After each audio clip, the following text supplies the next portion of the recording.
The Three Little Guinea Pigs by Erica S. Perl, illustrated by Amy Young.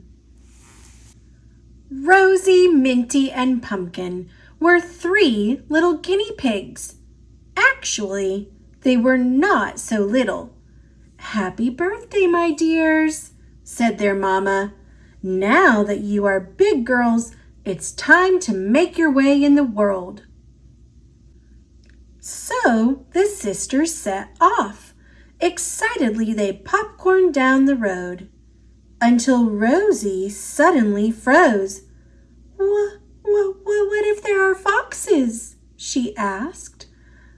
"I'm not afraid of foxes," boasted Minty. "Foxes are why we need to make houses," Pumpkin pointed out. "Look! Hey!" squealed Rosie. She started using it to construct a shelter. "Hey!" Minty laughed. "Too flimsy." She gathered other materials and got to work. "Cardboard, huh?" Pumpkin scratched her head. "I have a different idea." Rosie and Minty giggled. Some of Pumpkin's ideas were different, all right. After a lot of weeking and woinking, the sisters admired their work. But just as the sun began to set, a visitor approached.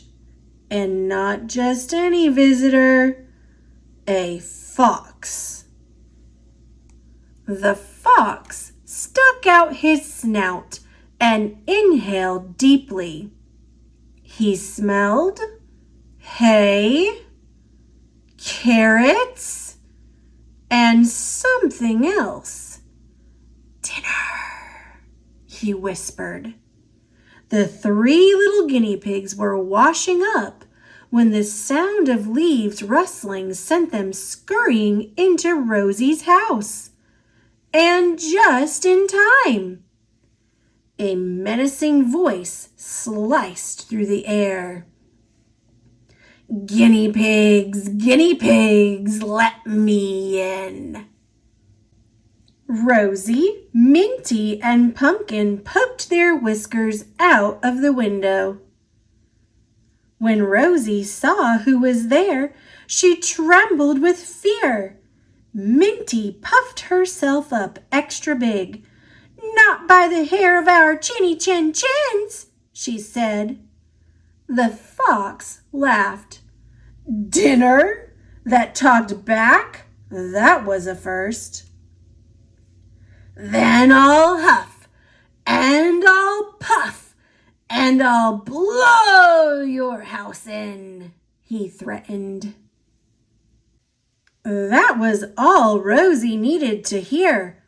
"Follow me," she squealed to her sisters. The fox was too busy taking a deep breath to notice their escape. He huffed, and he puffed, and luckily, the 3 little guinea pigs were already safe in Minty's house. Or so they thought, until they heard, guinea pigs, let me in." This time, the sisters kept their whiskers inside. "Not by the hair of our chins," cooed Minty. The fox shook his head. Dinner was turning out to be a lot of work, but he refused to go away hungry. "Then I'll huff, and I'll puff, and I'll blow your house in." "That's our cue," squeaked Rosie. Once again, the fox was too busy to see them fleeing. He huffed, and he puffed, and luckily, the 3 little guinea pigs had already made it to Pumpkin's house. "We're doomed," squealed Rosie. Minty chatted her teeth angrily. "He's just a big bully. We can take him," she insisted. Pumpkin looked around quickly. "What we need is a plan," she said quietly. Just then they heard a familiar voice. "Guinea pigs, guinea pigs, let me in." "Not by the hair of our chinny chin chins," purred Minty. "Then I'll huff, and I'll puff, and I'll—" "Fine, you win," shouted Pumpkin.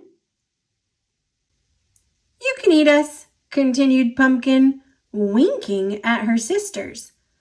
"I recommend starting with our tails." "Your tails?" asked the fox. "Yes," said Pumpkin. "Our tails are the most delicious part." "Now that's more like it," thought the fox, beginning to drool. When the fox saw the three little tails lined up, he opened wide.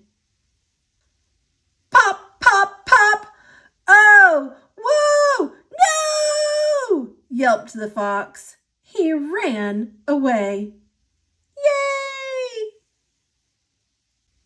The sisters danced around, shaking their fluffy bottoms with pride. For, you see, guinea pigs have no tails. "Three cheers for Pumpkin!" wheeked Rosie and Minty. She outfoxed the fox. The sisters worked together to renovate Pumpkin's house, making it big enough for all three of them. And the fox never bothered the three little guinea pigs again.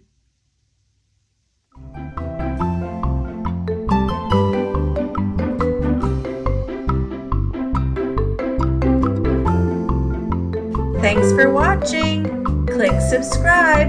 See you later, alligator.